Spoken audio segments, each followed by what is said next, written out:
Ну, так и ждите, раз вам в прошлый раз свое время озвучили, точно не я, что ваш мужчина встретится за границей. У меня была такая когда-то. Ей как сказали, что она на отдыхе встретит своего мужчину. Она 3 года не смотрела вообще ни на кого, не ходила никуда.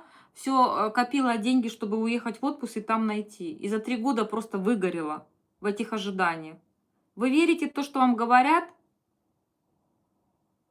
Да не ко мне. Живите в этих иллюзиях. Живите, вот идите туда, где вам говорят все хорошее, какие вы классные, и все у вас будет замечательно, и все поженитесь, все будете счастливы. Только они предупреждают, в какой жизни.